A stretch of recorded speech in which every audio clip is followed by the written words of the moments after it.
welcome to the 10th edition of the Future of Education Summit on CNBC Africa. I'm Kiamogetse Mosepele and your host for the day. We are joined by an international audience on the Ring Central virtual platform. Now, the theme for the day is Education Renaissance, charting a sustainable future for Africa. Now, for the next panel, we cross over to my colleague, CNBC Africa Zanele Morrison, for a discussion on technological advances and ethical uses of technology, promoting digital literacy, responsible use of technology, and ethical considerations in the digital age. Let's meet our panelists. And the panelists are Prof. Glenda Daniels, Associate Professor and Head of Media Studies at the University of the Witwatersrand. Dan Atkins, Group CEO at the Transnational Academic Group. Jonathan Baldwin, Chief Operating Officer at Work Tribe. And Prof. Seth Kunin, former Deputy Vice Chancellor, Academic at Curtin University, Perth. Technological advances offer unprecedented opportunities to exchange learning experiences and address educational challenges. However, the ethical use of technology in education is paramount to ensure equitable access, safeguard student privacy, and promote responsible digital citizenships. It is crucial to design technology with inclusivity in mind to ensure that no one is left behind. Let's meet the panelists for our next session, who are joining me now from the UK, Dubai, Finland, and South Africa. Thank you so much for joining me. And Glenda, I want to start off with you, please, to ask you to set the scene of what it means for us to look at technology and how we're not only looking at the security, the privacy, and the protection of all people from the angle of the student writing, but end to end. What are we needing to consider when it comes to technology and its ethical uses in education? Sure, Zanele, that's a big one because there's so many different layers of context around the world. And in our context in South Africa, we know that the people who have access to technology, this is now beyond the question, it's above and beyond the question of ethics. A lot of people don't have access to smartphones, but apparently it's way over 70% at the moment, but there are rural contexts, there are middle class contexts, there are student contexts, there are all these different contexts. And here we are also teachers in an environment where students are using ChatGPT. I mean, I want to get into that later and talk about, my personal anxieties about that and be quite open about the fact that I'm very ambiguous about the whole thing. The truth of the matter is it's very difficult. The universities deliberately haven't formulated policies because they're also waiting upon us, those at the front lines who are teaching, and may not yet be ready to teach how to ethically use generative AI. My anxieties relate to what is my role as a teacher if AI can do the job for me. And I still believe that I have a role to play as a human being, but I don't know to what extent that will be lost in the future. And I don't know to what extent ChatGPT or generative AI can be as funny as I can be in the class. I just don't know the answers to these questions because we are still grappling with them at the level of policy. And to see, students are already using, I want to stop so, the other people can talk and then I've got lots more to say. But the reality is, I think half of my classes, or maybe even more than half of my classes, are already using AI tools. And I worry about their levels of learning and how much they've learned, actually absorbed, processed, analyzed, and all that sort of thing. And that is because learning is really an active process. It's a process that you choose for your brain to open up to learn. And when machines are doing it for you, I think I really appreciate the stance and the authenticity with which you said we just don't know as yet. But I want to, and I'm going to go through to the sociological and psychological aspect for it later. But I want to go through to you, John, and say, what are your thoughts on this integration of technology and its ethical uses in the learning environment? No, thank you, Zanele. And Glenda, I agree with pretty much everything you just said by way of preamble. I mean, I've spent time in universities and now in the edtech industry, and I kind of see a sort of mix of ethical concern but digital excitement around the tools. Interestingly, I was reading overnight some outcomes of a survey reported in the Australian press. Seth, it's probably global, but it was a survey by the Digital Education Council, which indicated that most, and I think it was 4,000 students surveyed across 16 countries. I don't know which countries, but the majority were using AI tools, but didn't really feel confident in using them and didn't feel they were getting the assistance and help from their institutions to allow them to make best use of the tools that were available, most notably ChatGPT, you said, Glenda. So this mix of sort of ethical concern and digital excitement, I think, is driving both institutional approaches and student usage, student interest. There's also that sense of, the press would have you believe maybe that students are maybe dodging learning by using the material that can be generated from the AI tools when it comes to assessment practice, rather than using the tools as a companion to help them and assist them in terms of their academic journey. So as I summarize that brief contribution, Zanele, I think there's a place for education, a key place for higher education to maybe lead in this space, but I'm not sure that institutionally or collectively we're quite there yet. And it's the directioning, I hear you say, the directioning of the use of the tools and the institution being ready to do that. So I'm going to jump through to you, Seth, also from an academic and a university perspective, your thoughts on this conversation.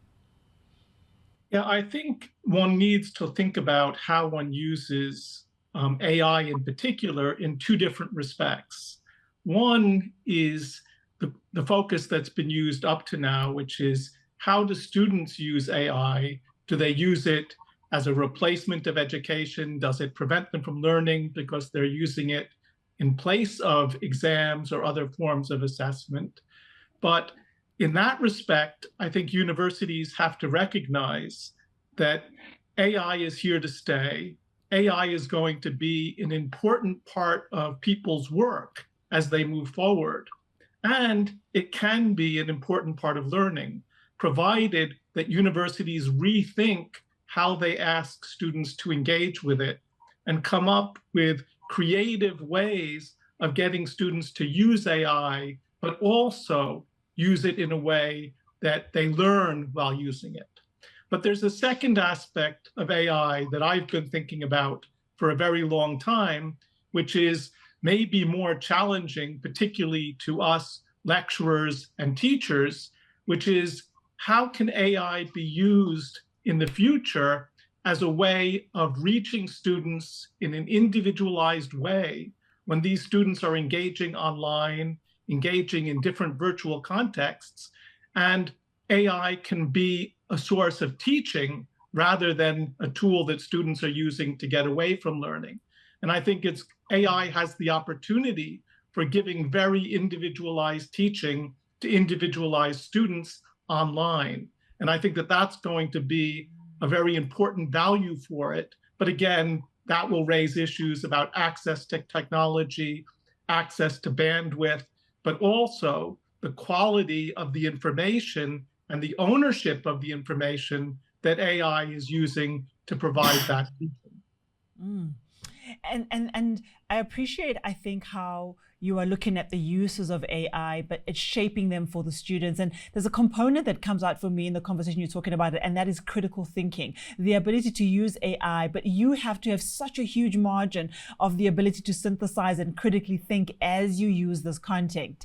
So the question for me next is, are students ready for this type of responsibility of thinking around the content and their engagement with AI? And Dan, I want to come through to you. You know, for me, I've got over 20 years of experience in the corporate world. This is the best thing that could have happened for me, to synthesize all the information I've learned and use it really quickly. Students, though, they're new to their journey. What do you think is the impact on them and their approach to technology?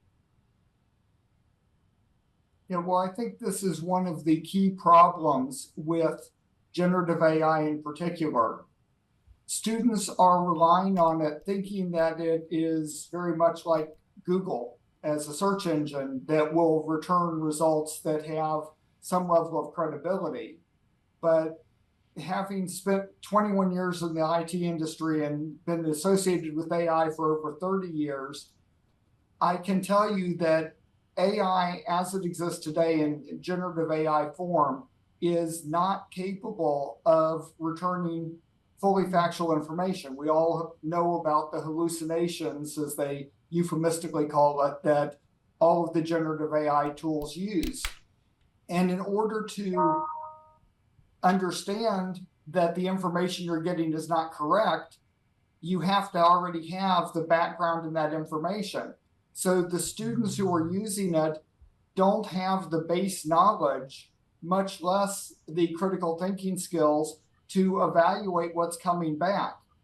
And it's creating a situation where we're seeing a lot of things submitted for assignments that are objectively and sometimes even laughably wrong. And the students really have no idea. They believe it lock, stock, and barrel. Sure. And this goes back to, Glenda, your point is the readiness of the environment and the readiness of teachers to understand how to guide this learning. Where do we begin? Do you have an idea in all of this where you could say, you know, we have to begin here, possibly, and it's just one of the beginnings. Your thought on the beginning of empowering teachers and educators? It's like saying, I don't want to do EFTs, internet banking anymore, because I've still got my checkbook and I'd rather use that. Well, you know, that was 10, 20 years ago. We do not use checkbooks anymore. So one has, on the one hand, got to get with the idea that, yes, AI is here. We as teachers, I mean, I actually come from the media myself, so I'm dealing with this in terms of journalism, plus the way in which I teach media. So one's got to work out how to do it. So I heard Dan, and in fact, John and Seth also said the same thing about creative uses of assessments and so forth. And there's not going to be one way in which to do this creative thing, but it does create more work for us, not complaining about that. Because, for example, just to give you an idea, with my honors students in media and politics, one of the assessments is an every week assessment where they do reading, for example, on MOVE and radical democracy, and then how would you relate it to media and democracy in the world today, and robust fights and contestations, etc. And they stand up for 3 minutes and discuss that particular reading. And I know immediately that they understood that reading or they didn't.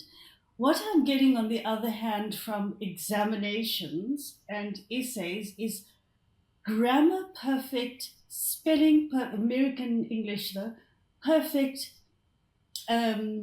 essays. So I know immediately this was generated by AI. I just know.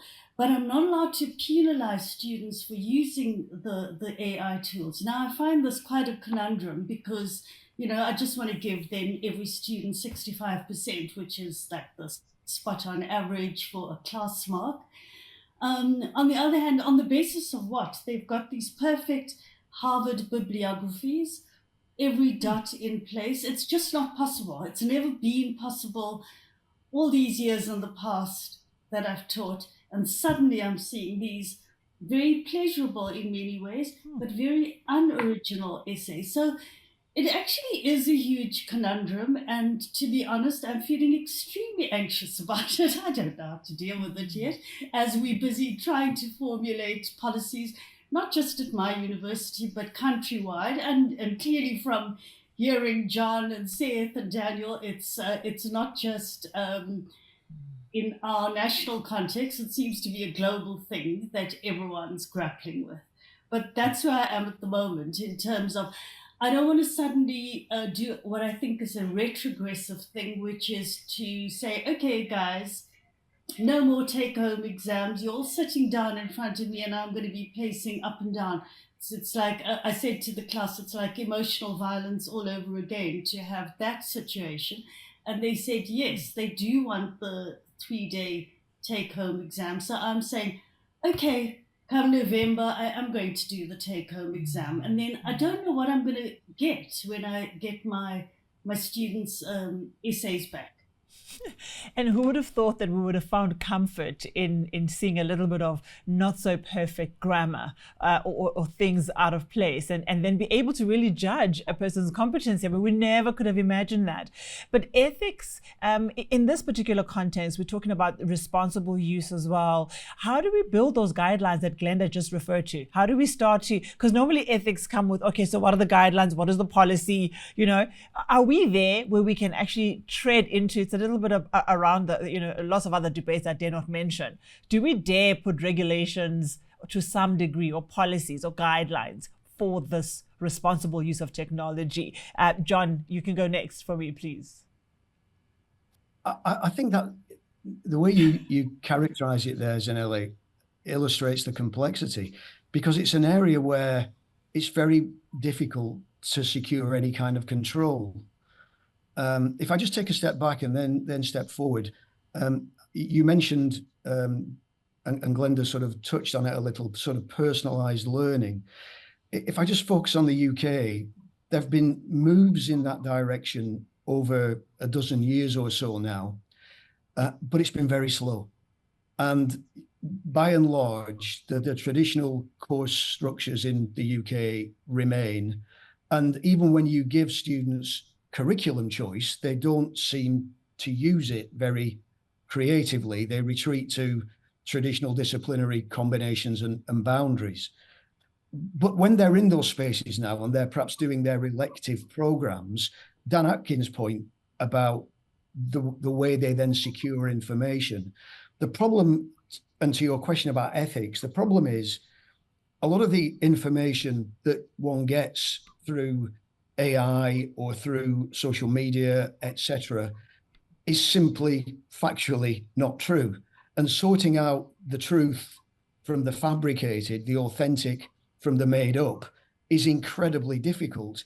And so some form of digital ethics, instruction, education does need to be somehow built into, captured into, I don't know, Glenda, Seth would be best placed to talk where you might put it in, you know, curriculum organizational terms, but understanding that everything you see through the tools is not the truth and is often reported without context, which helps you understand statements.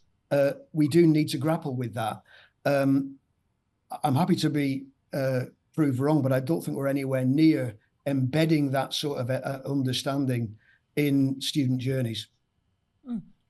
But there's a little bit of layering that we spoke about a little earlier on in that student journey, that in the process of being able to manage the situation, we have to find the opportunities for students to work with technology and how to. So there's a guideline, and then there's this part where we have to say, but here's open field, you can play there. How do we do that, Seth? How do we start to maybe, you know, sometimes leading by saying no doesn't often work. By leading by saying yes here probably works better. Your ideas and thoughts on the conversation, especially some of the stuff that John mentioned. Yeah, I think that John has set the stage very well. I mean, in general terms, I would say something now that most academics probably disagree with, which is that I'm less concerned about the knowledge that students learn and the subjects of their particular programs, whether it's history or whatever, than I am with what they're learning in terms of how they think, how they use knowledge, how they challenge knowledge. And I think that rethinking curriculum with that in mind and recognizing that AI and other forms of knowledge that are available in books, in lectures, and online are all contestable. And therefore, a fundamental part of any program has to be teaching students about that basic challenge from the very start. And that would be true whether they're using libraries, whether they're using AIs, or listening to lectures. They have to understand that all of that knowledge is situated, all of that knowledge is contestable, all of that knowledge is based on different ways that people have used to gather it or not gather it. So I think that a fundamental transformation in curriculum has to be that at the beginning and throughout, students are given the tools, the skills, and the knowledge that they need to be challenging the data that's before them. They need to be always asking the question, where is this data from? How has it been collected? And how should I use it? And if we can give students those skills, then that will give them the critical ability for whatever work they're going to do when they're going to be using AI and other sources of information. And of course, we live in a world where people are constantly, raising, lies into truths. And we need students to recognize that if a politician says something, they need to be challenging that. If ChatGPT says something, they need to be challenging that. And that's a fundamental change in what we're trying to do in university programs. Yeah. I think all great to invite challenge, and especially for the generation before. We were already challenged before ChatGPT, but we're moving into a world where students are going to go into environments that already want them to operate at an extremely sophisticated level of being able to use technology to really fast track organizations. Now the data question or the data piece that you raised, I think is so critical, Seth, because when we look, and the next question to you, Dan, especially when it comes to data, we know how critical data is for some of us, for the studies that are being done. How do we now open up and partner with tech platforms to allow technology to evolve, to correctly use and credit and, already be closer to what is the right way of dealing with data for different elements and components? Do you see an opportunity there? Yes, I see an opportunity, but I also see almost a virtual impossibility. If you look at studies of generative AI since ChatGPT was originally released, it has gotten objectively worse because it's now, to use the industry expression, eating its own dog food.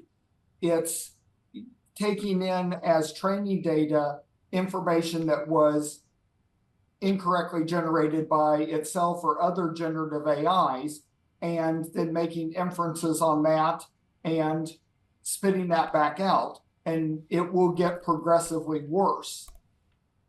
The difficulty of getting correct training data and being able to deal with the black box of generative AI is probably one of the most complex problems in computing. And there was a fantastic book called The Alignment Problem that dealt with this. And the best minds in IT and statistics and logic over a period of the past 20 years still haven't been able to deal with it. And it may very well be an intractable problem. And to go to what Seth was talking about, I fully agree that really the only chance we have to not end up really devastating the education environment is to make sure that students have the capability and the background knowledge necessary to actually challenge whatever is being put forward by any platform or person. And I firmly believe that in order to do this, it needs to start at the beginning of K through 12, where students are learning things from first principles. I think, unfortunately, the majority of the population of the world, as Sir Ken Robinson alluded to, went through and learned things in a school system that was designed to get you to memorize disassociated facts, to trust that whatever was in the textbook was correct, and to be compliant. These three things are exactly the opposite of what we need in a world where ChatGPT and other generative AI have not only infiltrated the internet, but are also showing up in peer-reviewed papers that have been accepted by journals, which literally poisons the well that the students would need to go to find credible information. Sure, that's I think is a very stark and really not a good reference to where we come from and how education was designed versus where we are at now. And the evolution of universities, unfortunately, does not go at a very fast pace. These institutions are large, and they have to rely on the way they've done things in order to I suppose keep their credibility. So wherein lies the opportunity here, Glenda, if I may ask you, wherein lies the opportunity for Wits University to have spaces to critically think, critically reassess, and move at the pace that technology is demanding of them? Well, the good part about this is that there isn't a top-down approach to us at the coalface, if you want to use that cliche, or on the ground where we're actually teaching. There isn't, I'm not in a university where the vice chancellor says, this is how you do it. And then, as you were saying, institutions are huge bureaucracies. There are huge processes. To change anything takes a hell of a long time. Even curriculum, to even introduce a new course takes a long time. So what we are finding at the moment is the university saying, you tell us from the bottom up what your experiences are, and we are only presently experiencing the experiences. We don't have a data set of information to say it's 50%, it's 80% using it. 80% of those using it are using AI in an unethical way. We don't know all that information yet. It's going to come out in the future. And I think quite a few of the other panelists have also said that there is no accuracy. It's like if you look at media, whether it's legacy media or social media, we have to navigate all the disinformation and fake news and misinformation and malicious information and propaganda out there. It's a very, very difficult world, whether it's a media world or whether it's an academic world, for then the 18-year-old to come into the university environment and to expect him or her or them to know exactly what to do is actually unrealistic. In the past, I don't know if you remember, I was a kid in the 70s, but we were told to buy calculators and come to school with calculators. And some of our parents said, but why? How are you going to learn maths if you don't, if you're going to have a calculator in class for maths? No, it's actually okay. We find it perfectly okay to use. The square root of 64 will always be 8. In the world we're dealing with right now, with AI, you can put in something, you put in one little wrong word, you're going to get a whole wrong essay. I'm dealing with words, words and discourse analysis, etc. You can get something that's actually completely wrong, or you can get something that looks like a very nice 80% essay, unlikely.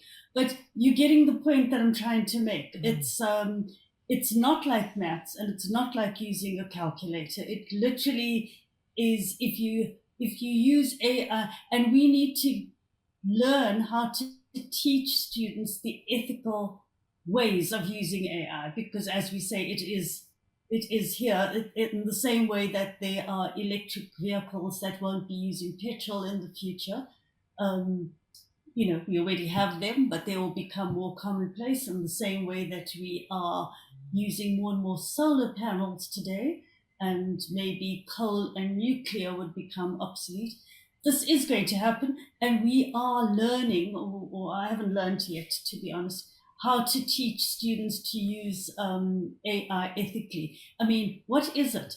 You get an essay that's produced by ChatGPT, and what am I supposed to teach that student? Go through every single sentence and add your own little tangent, creativity, imagination, bring in something else. So in other words, go ahead and cheat, guys. That's no worries. Cheat, but let's just add some originality. I'm being a bit facetious, and I'm just being open with how I think about the issue, and I might be completely wrong. There might be a better way of doing this, but I don't know what it is. And I think what we have picked up a little bit, and John and Seth, I think between the two of you, you mentioned how the students are going to be forced to learn to critically think, because when you are getting things massively wrong, and it'll happen once, it might not happen in first year or second year, it might even happen when you're at work, but people are going to crash if they haven't done the actual learning, if I'm correct. So do you think that really is what we need to learn how to navigate students around? When Seth was speaking earlier, Zanele, I'm getting on a bit. I went to school in the 60s, Glenda, so getting on a bit. So I've sort of, without knowing, absorbed a lot. But when Seth was speaking earlier, I remember when I first joined a higher education institution in the 80s, we ran the study skills modules, and they were about, writing an essay, using a library, referencing your work, all of that. And it struck me, next generation study skills, whatever that looks like, is kind of what we're getting at here. I was also it's just an observation, really. I was struck by your brief characterization of university management, Glenda, and how hard it is to effect change in an organization that's as distributed, devolved, complex as a large university, with faculties and schools, with multiple power bases, multiple cultures, It's also very hard to do that when universities are operating in challenging environments. And the one I know currently best, the UK, 64, I think it is, universities are in the middle of cost reduction programs, which is a euphemism for saying that, staff are having to leave to manage the financial security of those institutions. That's a function of unfriendly government policies, a punitive migration regime, which has, seen numbers of international students decline. To do new things when you're worried about your job is really, really difficult. So to kind of see how academics and professional staff can give this key agenda the attention it needs, despite the culture generally. I mean, let's be honest, universities, there are many examples of innovation. They don't always translate institutionally. In any institution, some faculties and schools will be doing marvelous things. They don't even make it to the university table, never mind the national table. If they do, then we get emulation, because universities look what X is doing, look what Y is doing. But yeah, I've kind of not really answered the question, but I think to do new innovative stuff in challenging times just makes it even harder. And I want to ask that same question to Seth. I mean, he's also sitting at the role of, quite senior in the university. How do we disrupt our own thinking? How do you disrupt your own thinking amidst these tough times that John is referring to? Actually, I've retired, so I can now look at it from the outside rather than the inside. I think I'm slightly more optimistic about the ability of universities to change quickly. If you take what happened with COVID, most universities pivoted to online teaching almost overnight, certainly within a couple weeks. Now, I'm not saying that the quality of the online teaching was of the highest quality, or that they were using the best methods of online teaching. But everyone had to make that change, and universities did do it, in many cases very successfully. And in some cases, students want to continue with the kind of online opportunities they had. Mm-hmm. So the ability of universities, if they recognize a crisis, if they recognize that there's a real need to change, I think is there, and there is the opportunity to change. I think it does involve a fundamental rethinking of what teaching is about, so that the kind of training in how to think about AI, how to use it in a way that's appropriate and ethical, how to think about knowledge becomes the main content of students' programs rather than the old disciplines that was the main content. So the disciplines become a means for teaching students how to really deal with knowledge, which is fundamental to their whole lives. And I think that that's going to be a really important change for universities. And equally, as was already happening in many of the best universities, if you rethink what you're doing in the classroom, where students are being forced to take the lead in the classroom in presenting, in talking, and engaging, with teachers taking a backward role, then students will have to be using the knowledge in a way that shows that they can engage with it. Exactly as was described before, that you really need to get a fundamental transformation in what universities are about, what disciplines are about, and what we really need people to understand and be able to do. And if we can do that, we can make the kind of positive transformation that ChatGPT and other generative AI is forcing us to do, but actually we probably should have done 30, 40 years ago. Sure. It's incredible how technology has really forced so much change on us. And this must be the biggest revolution of all time if we were to compare all of them. It's only big because we're here. I'm sure all other revolutions were just as massive to those at the time. And I've got so many questions. I'm bursting.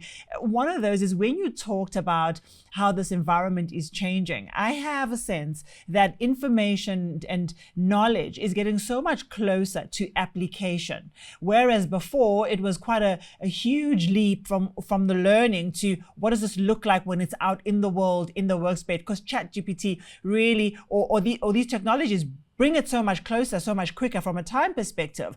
Does that mean that not only is the university changing how it teaches, does it also change who teaches, in essence? Because we've always had academias teaching who've spent their time in universities. Is there a chance that even the profile of the academic themselves changes now over time from a social perspective? Dan, will you give that a shot for me? I'd be glad to. It's something I've actually talked about quite a bit and even joke about. I have never in my life seen a group of professionals working so hard to put themselves out of a job. I see it in two ways. One is the whole flipped classroom idea, where I'm seeing a lot of university programs where students are essentially just watching videos, and then they have a little tutorial, possibly with a tutor, that doesn't really require somebody with PhD level knowledge and a strong research profile.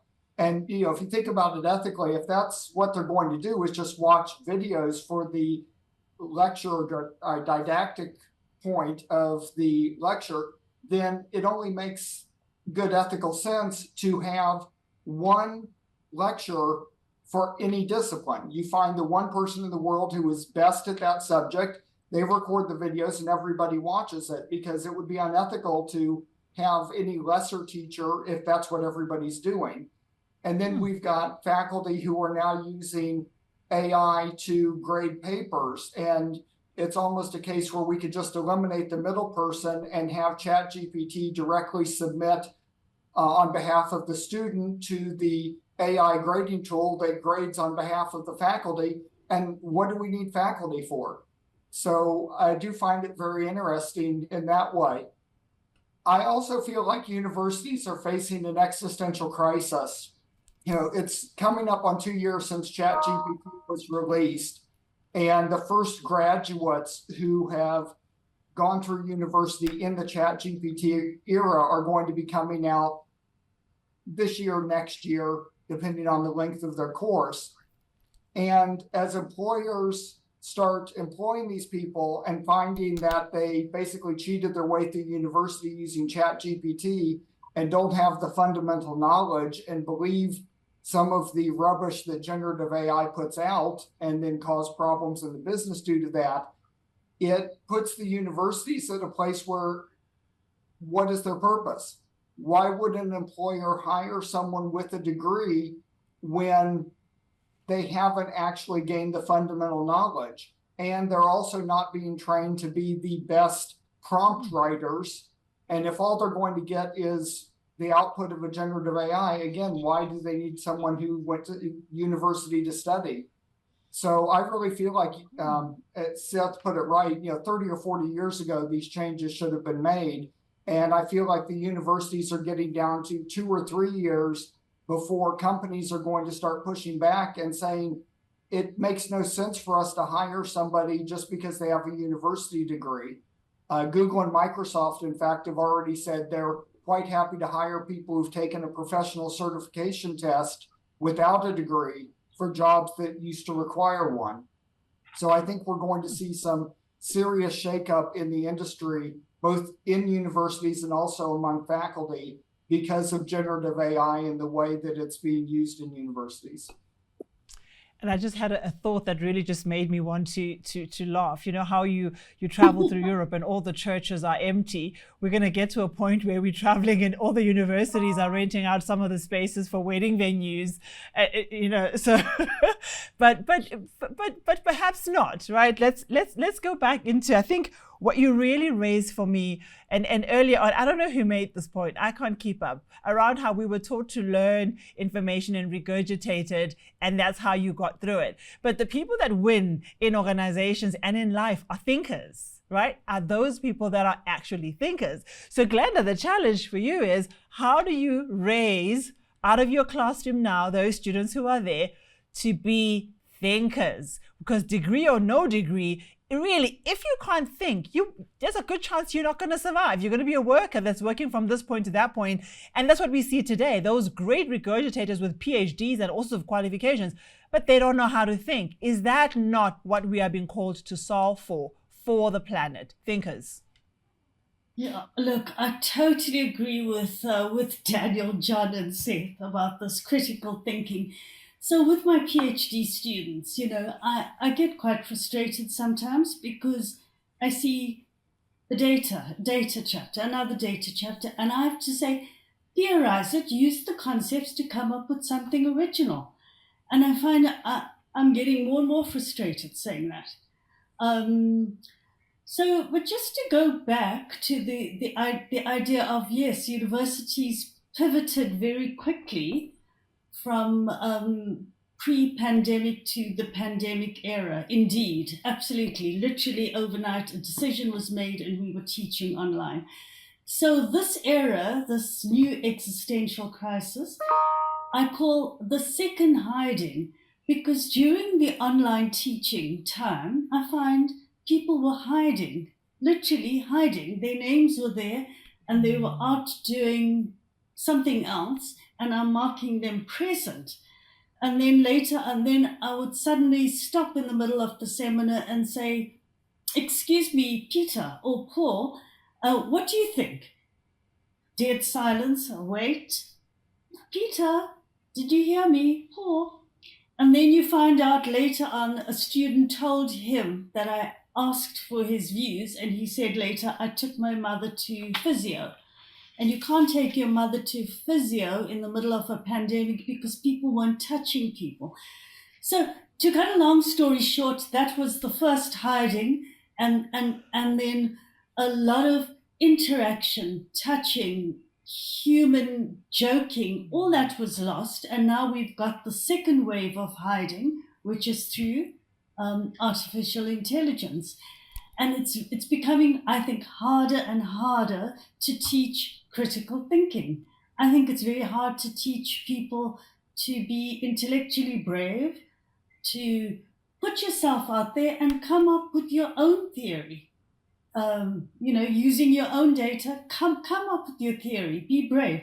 And it's becoming harder. So indeed, we may well be, with what Daniel was saying about teaching via video and film and memes and TikTok and all that. I can't do that. The reason why I find teaching exhausting is because I put my whole being into it and I teach. And that's why I find it super exhausting. If you're going to sit there in your class and put up a video and then a whole hour's gone and say, what do you think of that? And everyone claps and, write an analysis and produce it later. It's become a lazy, so, in other words, students, it's not just one side of the story that, we're now criticizing students and what we get from them. We also have to be self-reflexive and look at ourselves and what we're doing. And maybe this is also a lazy way out that, you can just put up a film and let's talk about it. It's a very lazy way of teaching. And I'm not sure what the answers to what I've just said are. I'm just putting it out there about, I'm concurring with your observations and your observations too. And Glenda, I would say get on TikTok. Because I'm telling everybody, get on TikTok, because you need to see what these students are absorbing. And the greatest lesson is to actually see how there is either misinformation or the ability to look at information from so many different perspectives. It is the hugest learning platform that I've ever seen. So how do you take that on, and how do you breed this next generation of young people, take on whatever they have on? John, your views to the response and the conversation? Well, there's such a lot there, Zanele. I mean,